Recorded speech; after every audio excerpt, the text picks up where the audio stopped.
বাবা মার একটা ইচ্ছা ছিল যে তার মেজো ছেলের পুলিশ অফিসার হবে, তো সেই স্বপ্নটা তো এখন আর নাই। পুলিশে আমার দোকানের ভিতরে ঢুকা শাটার উঠাইয়া আমার বুকের মধ্যে তাক করে রাখছে, তো নাকি গুলি মারিয়ে দিবে আমি শিউর ছিলাম। আর দোকানের ভিতরে তো মানে কোনো জায়গায় দৌড় দেওয়ার জায়গা নাই, একটা সারা সুযোগ উঠেছে। এই বন্ধুত্ব এখানে পার্কে 1 হাত দূরত্ব, এর মধ্যে আমাকে একবারে কাছ থেকে গুলি মারছে।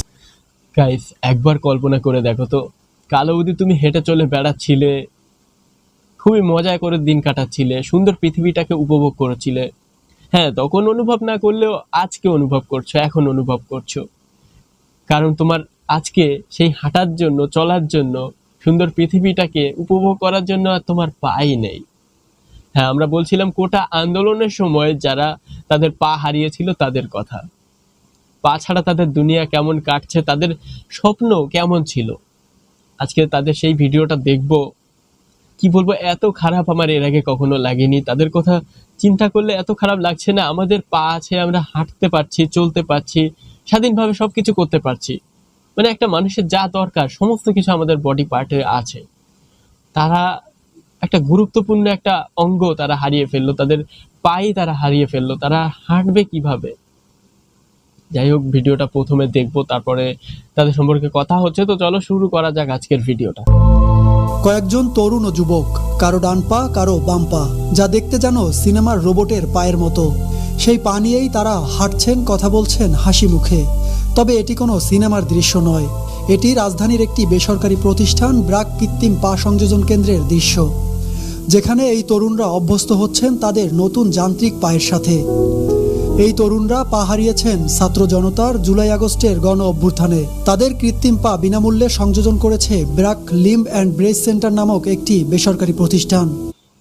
তাহলে তো গাইস, এটা অবশ্যই একটা ভালো উদ্যোগ, কেননা তারা তো ভাই আর পা ফিরে পাবে না, তবে অন্তত সেই কষ্টটা ভুলে থাকতে পারবে, কিছুটা হলেও ভুলতে পারবে।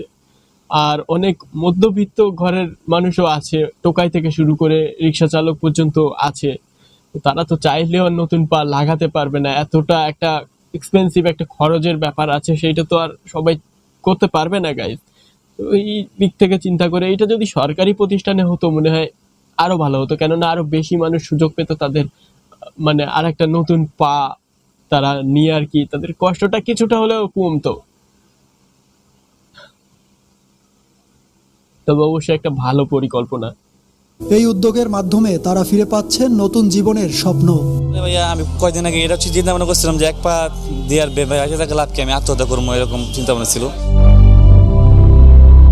পাটা পাওয়ার পর থেকে অনুভূতিটাও খুবই ভালো লাগতেছে, আগের মতন হাঁটতে পারবো এরকম একটা অনুভূতি লাগতেছে, আনন্দও লাগতে পারে।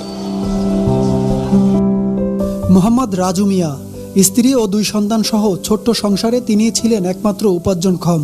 টঙ্গীর এরশাদনগরের বাসিন্দা রাজু মিয়া পেশায় একজন রিক্সা চালক। 20 জুলাই ছাত্র জনতার গণ অভ্যুত্থানে গুলিবিদ্ধ এক শিক্ষার্থীকে বাঁচাতে গিয়ে নিজে গুলিবিদ্ধ হন। দীর্ঘদিন চিকিৎসাধীন থাকার পর হারান তার একটি পা। অঙ্গহানির পর হতাশায় ডুবে যান। কিভাবে চলবে তার বাকি জীবন, কি হবে তার সন্তানের ভবিষ্যৎ? ঠিক এমন সময় তার পাশে দাঁড়ায় BRAC limb and brace centre. তাদের সহায়তায় তিনি আবারও স্বপ্ন দেখছেন নিজের পায়ে দাঁড়িয়ে স্বাভাবিক জীবনে ফেরার। সত্যি, মানবতা এদের কাছ থেকেই শিখতে হবে। একটা মানুষ চোখের সামনে মরছে, আর সামনে বন্দুকধারী পুলিশ দাঁড়িয়ে রয়েছে, যারা তোমাকে মেরে ফেলবে, মুহূর্তের মধ্যে গুলি করবে। সেই সময়টাতে ভয় না পেয়ে, সেই সময়ে সেই পরিস্থিতির মোকাবেলা করে সেই একটা মানুষের জীবন বাঁচানোর জন্য নিজের জীবনটাকে পর্যন্ত বাজি রেখেছে রিক্সা চালক, একজন রিক্সা চালক, অশিক্ষিত। কি বলবো গাইস, আমি ভাবতে পারছি না এরকম সরকার যেন কোনো দেশেই না থাকে, সাধারণ মানুষের পাখির মতো গুলি করে মারছে। ব্র্যাক আমাদের সাহায্য সহযোগিতা করছে বিদায় আমাদের মনের ভিতরে সাহস যোগাইছে। মাদ্রাসার মাথায় একজন ছাত্র গুলিবিদ্ধ হয়ে পড়ে রয়েছে, তো ও আবার বলতেছে যে আপনি আমার একটু ধরেন, আমার একটু বাঁচান। তো হ্যাঁ, আমি আবার ধরতে গিয়ে গাড়িতে নেমে বাঁচাতে গিয়েই আমার গুলিটা লাগছে। যে সরকারে যেই ঘোষণা দিছে এই আর্থিক দিয়ে আমাদের কি হবে, এই আর্থিক একদিনও শেষ হয়ে যেতে রে, 10 দিনও শেষ হয়ে যেতে রে। বললাম আমরা এটা একটু কর্মস্থান করে দিলে আমাদের পোলাপান লয়ে আমরা সব সময় আমরা চলে ফিরে হাসি খুশি দিয়ে একদমই খাইতে গাইস, পারবো। একদমই আরেকজন দশম শ্রেণী সেটাই গাইস। মানে যে আর্থিক সহায়তা করছে সরকার থেকে, এইটা যদি মানে কাউকে দেওয়া হয় 20,000 50,000 যাই হোক একটা দিল, এটা কতদিন চলবে? একদিন না একদিন সেটা তো শেষ হয়ে যাবে। তারপরে কিভাবে চলবে?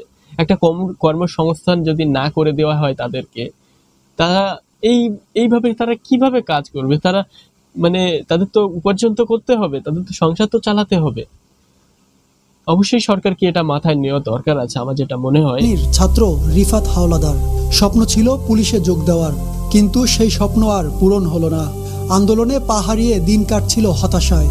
তখন BRAC limb and brace centre তাকে সংযোজন করে দেয় কৃত্রিম পা। রিফাত বলেন, এই পা দিয়ে স্বপ্ন পূরণ করতে না পারলেও এটি আমাকে অনুপ্রেরণা যোগাচ্ছে স্বাভাবিক জীবনে ফেরার। ছোটবেলা থেকে আমার বাবা মার একটা ইচ্ছা ছিল যে তার মেজো ছেলের পুলিশ অফিসার হবে। তো সেই স্বপ্নটা তো এখন আর নাই। আমি সেই স্বপ্ন নিয়ে আগাইতেছিলাম, সে ভালো করে লেখাপড়া কইরা আমি পুলিশ লাইনে দাঁড়াইতাম। তো এখন তো আর সেটা সম্ভব না। অন্তর্বর্তীকালীন সরকারের কাছে একটাই আবেদন, আমাদের যাতে একটা কর্মস্থলের ব্যবস্থা করে দেয়। মিষ্টির দোকানের কর্মচারী মোহাম্মদ আকাশের জীবনেও রয়েছে এক মর্মান্তিক কাহিনী। দোকানে ঢুকে পুলিশ তার দিকে বন্দুক তাক করে হত্যা করতে চায়। জীবন বাঁচানোর আকুতি মিনতি করলেও শেষ রক্ষা পাননি। নিজেকে বাঁচাতে বন্দুকের নল সরাতে গিয়ে গুলিবিদ্ধ হন আকাশ, হারান তার একটি পা। জীবন বাঁচলেও তার পা আর ফিরে আসেনি। পুলিশে আমার দোকানের ভিতরে ঢুকা শাটার উঠাইয়া আমার বুকের মধ্যে তাক করে রাখছে। তো নাকি গুলি মারি দিবে আমি শিউর ছিলাম। আর দোকানের ভিতরে তো মানে কোনো জায়গায় দৌড় দেওয়ার জায়গা নাই, একটা সারা সুযোগ উঠেছে। এই বন্ধু থেকে পার্কে 1 হাত দূরত্ব, এর মধ্যে আমাকে একবারে কাছ থেকে গুলি মারছে। পরিবারে ভাবতে পারছো গাইস, মানে কি পরিমাণে অত্যাচার করেছে সেই মহিলা, আমি কল্পনা করতে পারছি না। মানে এইসব কথাগুলো শোনার পরে না, মানে আমার শরীরে গায়ের লোমগুলো দাঁড়িয়ে যাচ্ছে গাইস। মানে কিভাবে সম্ভব, কিভাবে পারলো তারা? দোকানে ছিল, সে তো আন্দোলনেও ছিল না, তারপরেও তার দোকানের ভিতরে গিয়ে তাকে গুলি মারার চেষ্টা করেছে। হয়তো সে সেখানেই মারা যেত যদি তার পায়ে গুলিটা না লাগতো। সে হাত দিয়ে সরিয়েছে, সেটা তার পায়ে লাগে, এটাই বা কম কিসের? যে একটা স্বপ্ন ছিল আমাকে নিয়ে, বা আমার যে একটা স্বপ্ন ছিল, সবগুলো স্বপ্ন একটা পুলিশের গুলিতে একটা ভেঙে গেছে। এর পরিবারের কাছে একটা বোঝা, সমাজের কাছে একটা বোঝা, এটা আসলে অনেক খারাপ। যেন আমরা যেন অবহেলিত না হই এই বিষয়ে যে করে দেয়। সহিংসতায় হাত পা হারানো এমন 27 জনকে বিনামূল্যে কৃত্রিম অঙ্গ সংযোজন করে দিচ্ছে BRAC limb and brace centre. প্রাথমিকভাবে 8 জনকে উন্নত প্রযুক্তির কৃত্রিম পা সংযোজনের পর প্রশিক্ষণ দেওয়া হচ্ছে, যাতে তারা এই পা ব্যবহার করে স্বাভাবিক জীবনে ফিরে যেতে পারে। আমরা মোট 27 জনের লিস্ট করি একটা, সেই লিস্টের থেকে প্রথম ধাপে আমরা 8 জনকে ডেকে আনি এখানে। তো তাদের মধ্যে 5 জনের অলরেডি পা সেট করা হয়েছে, আর 3 জন তাদের পাটা এখনো রেডি হয়নি, এজন্য অপেক্ষা করছে আর কি। এরা যে পা লাগানো হয়, এটা আমাদের মূলত এই প্রশিক্ষণটা পা লাগানোর পরে 2 সপ্তাহ সাধারণত ধরা হয়, কিন্তু এরা যারা আহত হয়ে আসছে তারা তো খুবই অ্যাক্টিভ পারসন। তারা কোনো মানে পা লাগানোর পরে বেশি সময় লাগে না তাদের হাঁটা শিখতে, তারা খুব দ্রুত ব্যালেন্স করে ফেলতেছে। তো আমার মনে হয় ওনারা খুব দ্রুতই তাদের স্বাভাবিক কাজকর্ম এবং এগুলা করতে পারবে। এই তরুণেরা এখন আবারও স্বপ্ন দেখছেন নতুন জীবনের, যেখানে তাদের যান্ত্রিক পাই হবে তাদের চলার শক্তি। হারিয়ে যাওয়া পা আর ফিরে পাওয়া সম্ভব নয়, তারপরেও কৃত্রিম পা নিয়ে স্বপ্ন দেখছেন স্বপ্নবাজ এই তরুণেরা। কারো বোঝা হয়ে আর্থিক সহায়তা নিয়ে বেঁচে থাকতে চান না তারা চান স্থায়ী কর্মসংস্থান। সাকিব হাওলাদার, RTV, ঢাকা।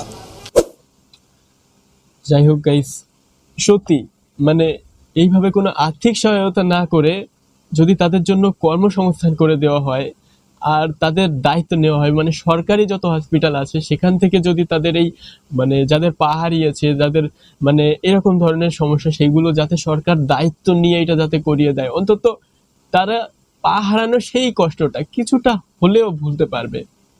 তাদের স্বপ্নটা তো শেষ হয়ে গেছে, অনেকে অনেক রকম স্বপ্ন দেখেছে, কেউ পুলিশ অফিসার হবে, কেউ আর্মি হবে, কত কত স্বপ্ন ছিল তাদের, সেই সমস্ত স্বপ্ন ভেঙে চুরে ঘুরিয়ে গেছে।